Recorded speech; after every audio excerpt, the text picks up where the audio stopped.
Welcome to another episode of Creating Cultures That Outperform. I'm glad you've been tuning into this series on how to increase workforce productivity. Today, we are going into episode 3. If you missed the first 2 episodes, please go back. The first one's on the importance of strategy, planning, and organization. Companies just get this wrong all the time. It's really in the way of productivity. After you get that set and you have people all heading in the right direction, then you've got to create a safe culture. All the toxic behaviors, the lack of psychological safety, all of that stuff has to be addressed. And now we're going to move up the pyramid a little bit higher. We're covering Maslow. Now we're going to get into fairness and equality and caring culture. So fairness and equality are both under the heading of organizational trust. You've got to trust the organization. Not only do you have to have psychological safety, you got to trust the organization you're in. And after that, you're on your way to beginning to create a caring culture, which is the next step. So we'll talk about both of them. Terri, maybe you want to kick us off on org trust here today. Yeah. So this is huge because people need to know that the work that they do, they're going to be compensated for it, that they are actually compensated based on the contributions that they're making, that it matters, that if they do a good job, they can succeed. All of those things need to be reinforced with behaviors in the organization. So when it's time to make promotions, we're not just promoting our friends and promoting people that we like around us, but we're actually promoting the people that are doing the work, that are making a difference in the organization. And we're taking great efforts to treat everybody as an individual for their individual contributions, but that we're also being fair and we're treating them equally.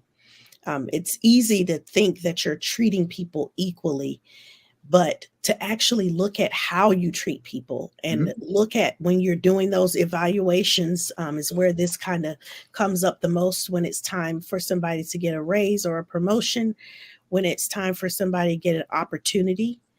You have to really pay attention to that because our natural human nature is to gravitate towards those people that are like us. And so your natural human response is going to be to reward those people that are like you. But you really do have to put in some serious effort to be intentional in this space because you can do it without even being aware. You can do it without even having malicious intent. Like you're not trying to just promote somebody over Being a human being. It's just you're a human being and that's how we're wired. So that's why this is so important for you to get rid of all the biases and the stereotypes. You have to really treat people based on their contributions, treat them fairly, give them all the same opportunities. But then within any organization, you're always going to see high performers, right? So the cream just automatically rises to the top. That's just kind of the way it works. And so when you see that happening, as a leader, you have to make sure that you're compensating those people that are truly star performers. And everybody knows who they are. Everybody already knows that star performer in the organization.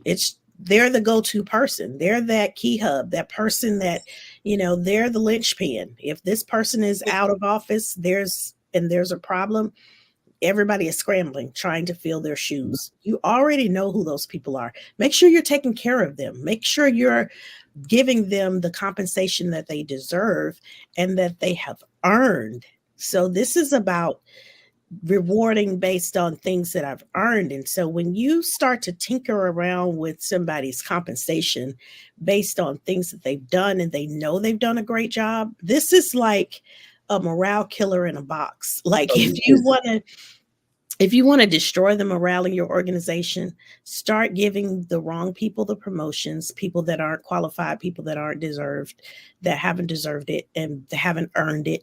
Give them the promotions and watch your organization go in the toilet.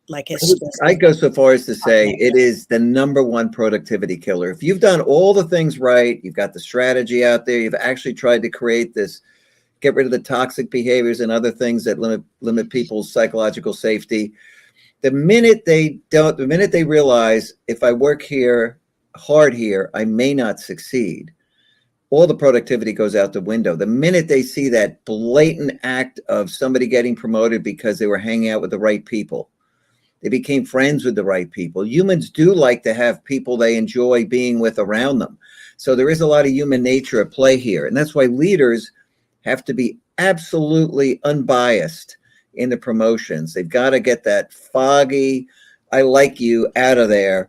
And they've got to be able to give people really honest feedback, even if they like them and enjoy having them around. If they're not as good as others or they don't deserve to be promoted, you got to overcome that human instinct.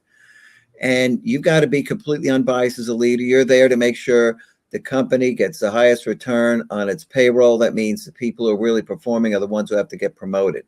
So equality and fairness are huge. You've got to make sure you get those right. And now you're ready to move on to building a caring culture. And that's now the next step up, where you're going to tap another level of productivity, because they realize if they work hard, they're going to get promoted.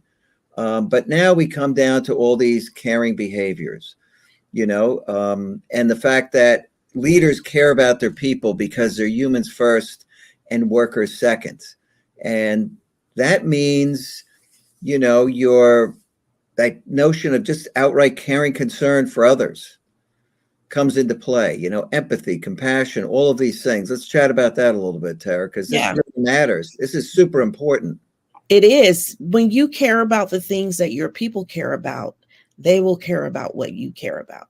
So you can't just jump in there and say, because you have a job that you expect people to just show up and care about the things that you care about. It's not that type of workforce anymore. Those days are gone where people are just happy to have a Bye-bye. job. They're gone. People don't think like that anymore. And especially the younger generations, they're not thinking like that at all. Oh, not at They're all. not feeling like, oh, I'm just so excited that I have a job. They want to make a difference. And so you've really got to show that you care so that you can untap all of that potential that's sitting there just waiting for somebody to tap into it. People automatically want to make a difference. We want to make contributions that matter. We want to know that the work that we're doing matters, that we can trust our organization. We know that we're going to be fairly compensated, but we also need to know that people care about us, because when we start to feel like you're just using me for what I can do and you don't really care about me, then it's just the way we're wired. You automatically start to retreat back. You start to withhold. You pull back. Yeah. Not contribute as much as you could. You stop thinking about things so deeply, and you're just doing the bare bones minimums because you feel like, well, people don't care about me. My leaders don't care about me. They just want to use me for what I can do. And then they're not going to compensate me adequately. They're not going to give me the promotion and the kudos that I deserve. When people start feeling like that, then they'll start hoarding. They'll start holding back. They'll stop participating. They just really will. That's just the way that it works. So you want to show people that you care by being empathetic, listening, caring. When people are going through things at home or in their personal life, care about it. Like, don't expect them to show up without carrying that thing that they're going through. We're human. You're going to carry it with you wherever you're going. So you want to make sure as a leader that you recognize that when you see a person struggling with something and you know that they're having a hard time, you can see it in their work and in their interactions. Go and talk to the person and try to find out if there's anything you can do to help. Totally. That'll go such a long way. When you start to care about people, not for what you can get from them, it's a huge game changer, because now people they're willing to bend over backwards and go the extra mile for you, because they know, oh, this person really cares about me. They're not just saying that, they're actually showing that, because people are looking at what you're doing. They're not just listening to what you're saying. They're looking to see those caring behaviors. So are you being nurturing when they're going through something, when they're making a mistake? Do they feel safe enough to even say they made a mistake? Right. That's a big question right there. Nurturing them in a direction that helps them overcome and not puts them down and makes them feel worse. Are you being sympathetic towards them? Are you there for them? A lot of times people just need to know that somebody is there for them. Somebody cares. That you actually have their back. Yes. Caring leaders get to know their people. You want to know not just, who they are and what their skills are. You want to know the whole person. Right. And it's, you've got to run a human workplace. People are, in fact, more than their jobs. So, as a caring leader, the first thing is to start to get to know the people around you. Because if they really have struggles, you should be aware of that. They may be going through a tough time at home. They're a really good worker. They've always been there for you. You got to cut them a break and, let them have a little room and make space for them so they can work through that problem. You'll get it back 100-fold. That's the whole thing with this. What goes around comes around. It's all about reciprocity. If you care about them, then they're going to care about your workplace. And, you want to care about them as humans who need to grow. And that's why nurturing comes in. You want to help them grow and blossom into something bigger and better. If they've got a lot of potential, you want to feed them assignments that are going to help them grow, which means, once again, you've got to get to know what their likes, dislikes, wants, and needs are. I always think about this whole notion of caring culture starts with warmth. And warmth is not a behavior, it's a vibe, actually. And this is where vibe comes in. And there are a lot of vibes in the workplace. This one's very important. Harvard did a great paper on this years ago, Connect and Lead, saying what people want from their leaders first and foremost is that warmth, because it means they can trust them. They want to know that you're competent second. And so these things are super important. And now you're starting to tap into more of the humanity. And the fact that they're going to care about their work and their assignments, they're going to care about the success of the workplace. And next week, we're going to move on to belonging, because now you've created a springboard for belonging to start to take hold. And all of these things are super important, and you've got to think about all of them. Each of these is a tool that you're going to use to craft a really high-performing workplace that increases workforce productivity, but does it not by squeezing a lemon, but by, tapping the full energy and potential of the people so they're not burning out. They're doing more. They're getting into a rhythm and into the vibe of the place. And that's when this stuff really starts to take off. There's so many things you could do to increase workforce productivity. Companies underutilize their people in incredibly stupid ways, because most of them don't get concerned about any of this. And this is the whole game. This is everything. You've got to actually be on top of this 100% of the time. Yeah. This is the culture. This is how you build culture. If you ever wanted to know how you can engage your people, how you can build a healthier culture, this is it. These are the stepping stones. Terri. She's a certified culture engineer. You want to know how to build a culture, you go talk to Terri.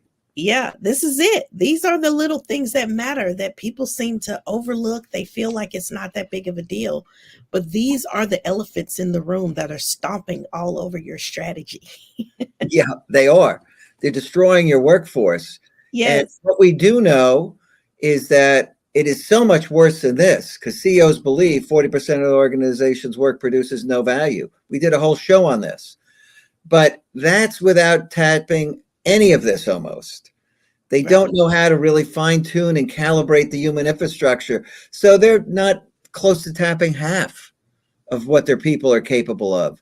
And when they get them really motivated and the creative juices are flowing, they're not tapping that other 100% called innovation, which can double, triple, quadruple things. They're not even close to getting there. And then they wonder why they can't innovate, because they're stuck at the lowest level of Maslow. All of these things that have to happen to move into this up to the third level to esteem, where you get innovation. Forget about it. They're not even close. It's a joke almost, Tara. Yeah, you're absolutely right. It's a shame. Such a waste of talent. And, we've talked a lot about AI on different parts of the show. The future of work is human. Highly human companies are going to win, and they'll use AI in a way that augments what they can do. The future of work is more human than ever. That's it. Yes. And so you've got to get into this. You've got to understand what this is and what it could do for you, because it is the future of work. It's the present of work. It was the past of work. It just didn't happen. Yes. So, Tara, any final thoughts or closing ideas here on this? So caring is the gateway. Absolutely. Hands down. Caring is the gateway to unlocking that potential that's there, to making people feel connected to the organization. And it really does matter. I can't stress that enough. It really does matter. So take time to get to know your people. Make sure you're treating them fairly. You're being as fair as you possibly can. But get to know people. Get to know them as individuals. Learn about their families, their kids, their, community, Yeah. whatever they're involved in. Care about what they care about and watch them begin to care about the work even more. Yeah. And if you want your people to care about one another, remember, people don't do what leaders say, they embrace what they do. So if your people don't care about each other, it really means you don't care about them. Right. It's not happening because you didn't give it ignition. It's just that simple. So anyway, thank you for attending another episode of Creating Cultures That Outperform. We're here every Wednesday, 3:00. We run a live episode. You can get it on Facebook. You can get it on YouTube. You can get it on LinkedIn. It streams out. It's on Twitter at People Productive. And it streams onto all those platforms. It's a live episode. You can go back on either LinkedIn, and actually YouTube's really organized. You can look on the live tab. You can see all these live streams going back in time. A wealth of information. This is absolutely the way to run a high-performing workplace, no doubt about it. Next week, we're going to get into belonging, because caring was the gateway to really starting to unlock a lot of productivity. The first three factors are really very foundational. They've got to be there. You're not going to have a productive workplace without them. But now you're really getting into the positive aspects of humanity, and you're going to unleash all sorts of productivity. And that's why this is so important and so exciting. Yes. In reality. Yes. So, very exciting stuff. So we'll see you next Wednesday at 3:00, hopefully. Yes.